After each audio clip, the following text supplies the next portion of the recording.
Greetings, fellow classmates and Professor Rizani, to my presentation on Brazil. Through my presentation, I would like to demonstrate as well as encompass various aspects of the Brazilian society, and I would also like to focus on why does Brazil have many problems, social problems, and how they are connected. To begin my presentation, I always wanted to show the photo of Christ, the Redeemer, in Rio, because a lot of people believe that that is the perfect picture of Brazil.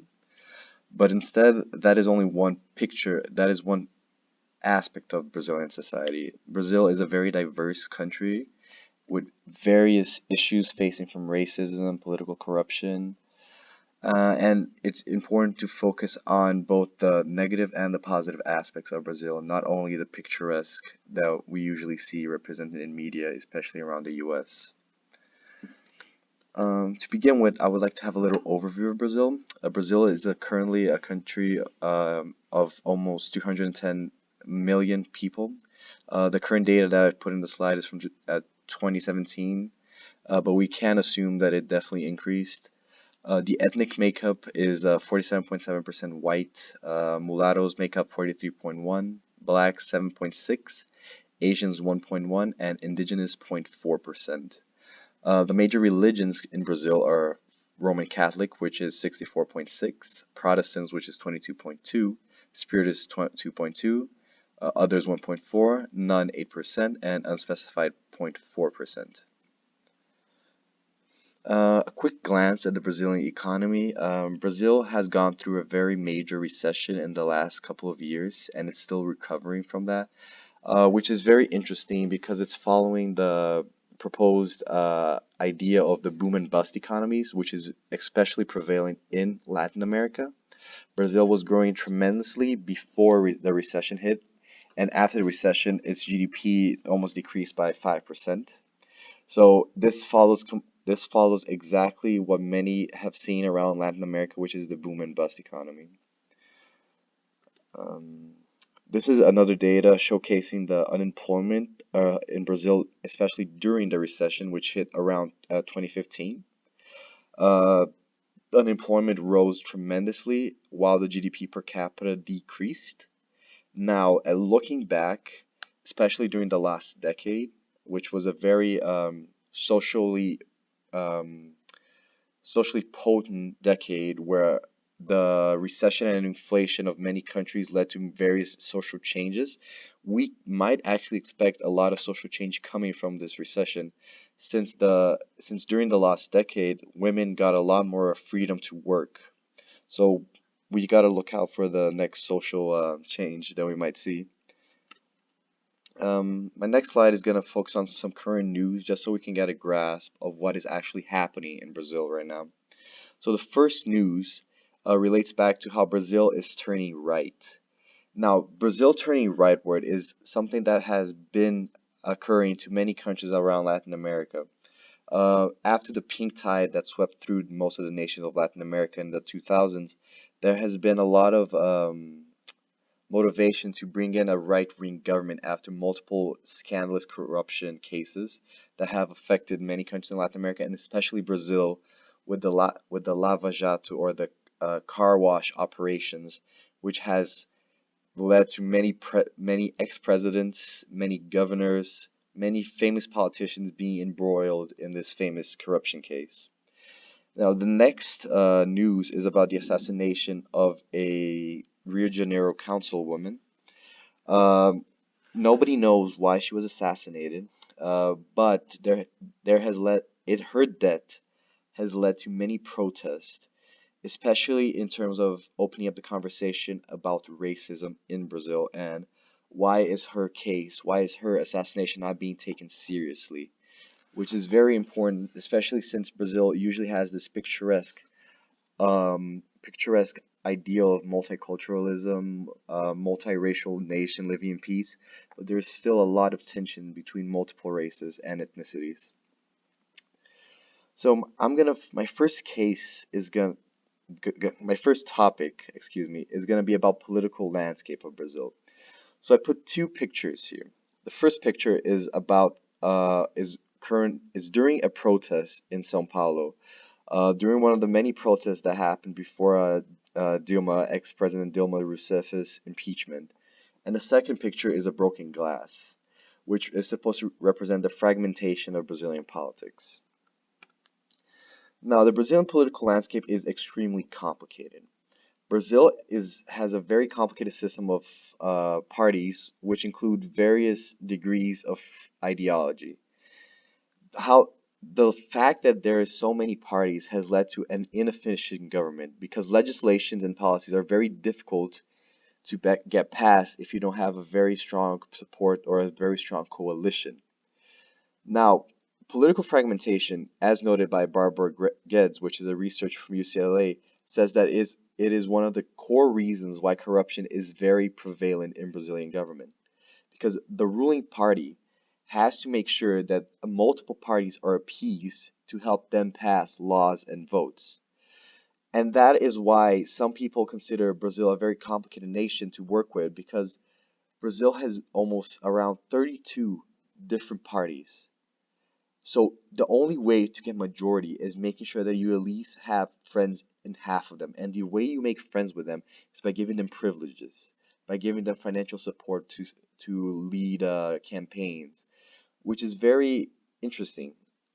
Now, the problem with the system that incorporates so many political parties is that it can weaken the executive branch because the executive branch doesn't have the role of being to being an active member of the government, but instead its role is to unify multiple parties to make sure that they get what they want. Now, talking about a little bit about Brazil's corruption, which has been on the news recently. So, as seen by the map on the right side, Brazil is considered one of the most corrupt countries of Latin America. Uh, One of the key cases that has been going on in Brazil has been Operation Car Wash, which is an ongoing case involving Petrobras, which is the national oil company, and Odebrecht, which is a construction company. And they created this elaborate system of kickbacks and bribing schemes that has embroiled so many politicians in Brazil. And this operation has been going on for at least half a decade already. And the anti-corruption legal framework in Brazil is there, but there is no consistent enforcement of it. And that is what needs to be changed in Brazil. My second topic is going to be about the relations between church and state in Brazil. Over the last couple of decades, the evangelical bloc in the government has increased tremendously, begging the question of how do you deal with religion affecting politics?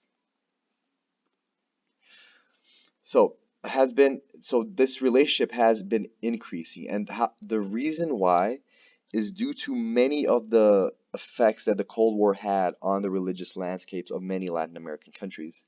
Catholic churches usually supported right-wing governments or dictators in the country, which led many citizens to resent the Catholic Church and turn to alternative Christian churches, mainly evangelicals and Protestants. Now, as the evangelical bloc increases, there comes the discussion of what can they change? Because many evangelicals are very conservative in terms of their social aspects, so no homosexuality, no abortions, no sexual freedom. So that begs the question of like, what are they gonna change in the government since many of these minorities are not prevailing or don't have a voice in the government? That begs the question of like, is the evangelical bloc going to be radical or moderate in how they deal with these situations? Now, the power of the evangelical church around Brazil has been tremendous, especially during the 1990s.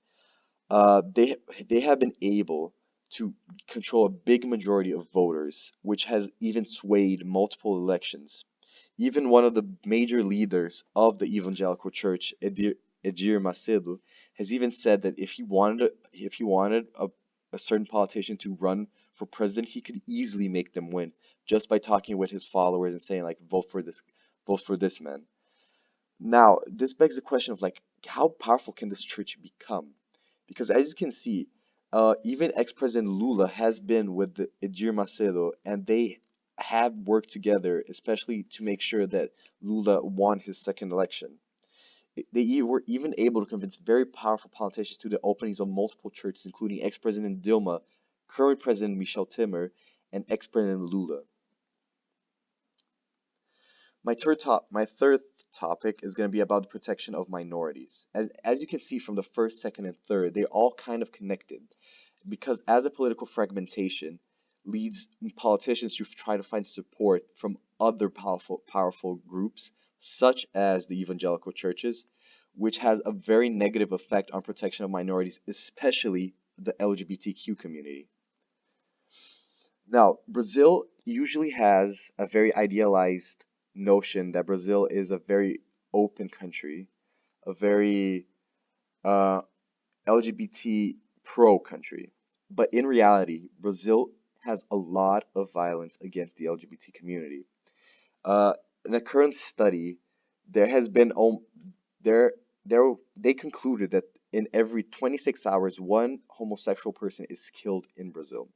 And although laws have been put in place to prevent discrimination and violence against LGBT community, these physical attacks and killings have been on the rise consistently. And this leaves the question of like, who is enforcing these laws? But there has been also multiple news that police officers are actually leading these killings.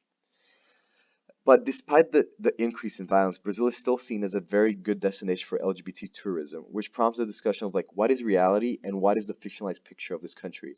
Because if people still keep believing like that Brazil is a perfect country for gay, lesbians, bisexuals, trans, queer people, when is there going to be an enforcement? When is there going to be a necessary change to prevent these killings? Now, for a summation, the reason why I chose Brazil is because Brazil is my home country, and I wanted to relearn the materials that I learned while growing up there, especially in terms of history, politics, economics, the social aspects. It was very rewarding to relearn all this information again. I also wanted to get engaged in the current events of my country, because when you leave your home country, you kind of lose grasp of like what is happening. But this presentation actually forced me to make sure that I knew what was happening in my country in every aspect. Now, what I got out of it, I got a new vision for my country. I admit I have a very biased view of my country. Believe Brazil is a perfect country. But by looking through all these problems, the violence, the various power gaps, the various reasons why corruption happens, I have a new vision of my country and why citizens need to fight to change it. I also understood the complexities of my country, because Brazil is a very complex country with various issues, and these issues aren't easy to solve. But I also saw how all these problems are connected in some way or another. So I believe there is hope that if you solve one country, it can prompt other problems to actually solve themselves. So finally, I would like to say obrigado, thank you for listening to my presentation, and hope I get a good grade.